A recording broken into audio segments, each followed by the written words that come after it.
Bonjour, nous avons ici la réponse du sujet 1 de la production orale d'ALPS C1 Sciences humaines. Nous avons deux articles tirés du monde.fr en 2013 et en 2011.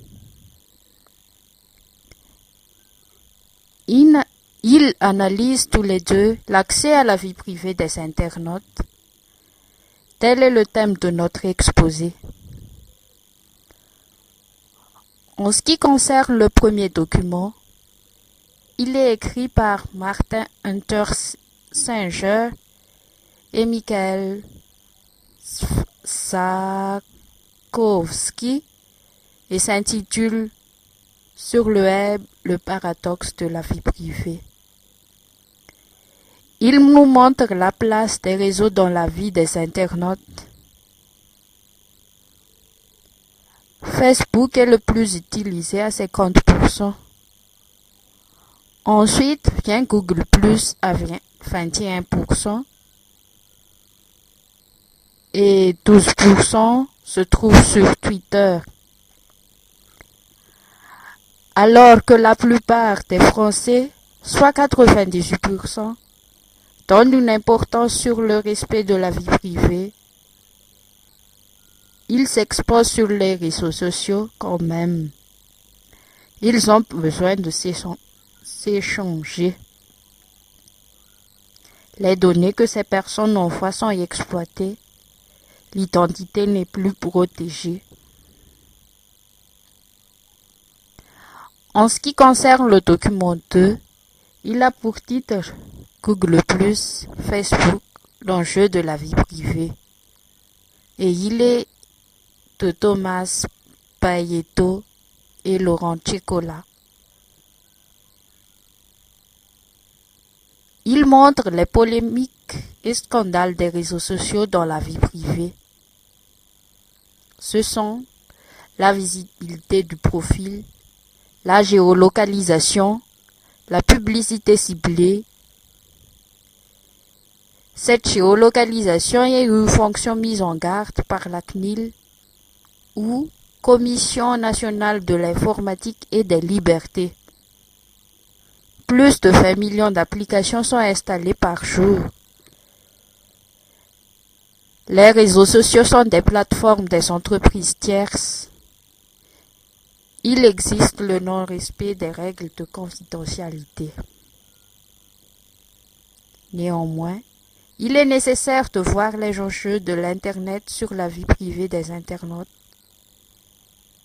Pour cela, nous allons voir l'état des lieux sur la place de l'Internet dans la société actuelle, avant de proposer des recommandations. Nous constatons qu'il existe des dossiers brûlants et des scandales. Les réseaux sociaux ont un caractère public. Ils peuvent être regardés par tout le monde. Certains individus piratent les messages envoyés et reçus pour faire des polémiques. Prenons l'exemple d'une personne salariée d'une entreprise qui parle à une amie de ce qu'a fait son patron à travers une discussion sur Facebook. Le patron ayant intercepté la discussion a licencié la dite personne. Ce message justifie-t-il le licenciement? Le droit de liberté d'expression des salariés n'est pas respecté ici. Quand nous nous exposons, nous pouvons faire face à la cybercriminalité. C'est-à-dire que des personnes malveillantes utilisent l'Internet pour attirer des personnes en situation précaire. Prenons le cas d'une personne au chômage à la recherche d'emploi. Sur Internet, il y a beaucoup d'offres. La dite personne répond à l'offre et par la suite, elle devra faire un entretien. Mais pour cet entretien, ce n'est pas comme les autres. Les criminels l'attirent pour faire de la prostitution. Aussi, la vente de choses dangereuses comme les armes à feu, les drogues se fait à travers l'e-commerce.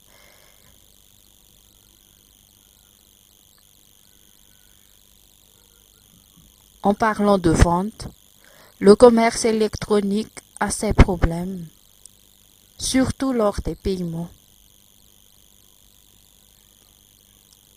Des personnes malfrats avec votre numéro de compte bancaire retirent votre argent de la banque. Ils ont trouvé votre numéro de compte par les sites non protégés et l'utilisent.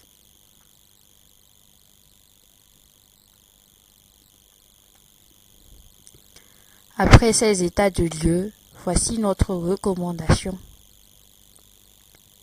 Si nous voulons rester sur Internet, sur les comptes de réseaux sociaux, il ne faudrait pas accepter toutes les personnes demandant à être votre ami. Il y a ceux qui veulent faire du mal. En plus, il ne faudrait pas poster des photos ou vidéos marquant votre pudeur et votre vie privée sur le réseau. Le respect de la confidentialité des données personnelles est nécessaire.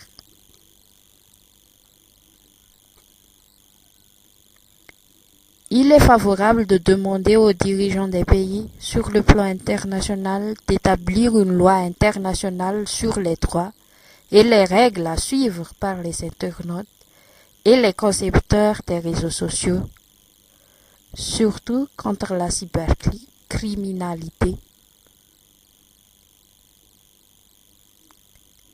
Il faudrait toujours demander le consentement des internautes lors des différents changements effectués au niveau des réseaux sociaux.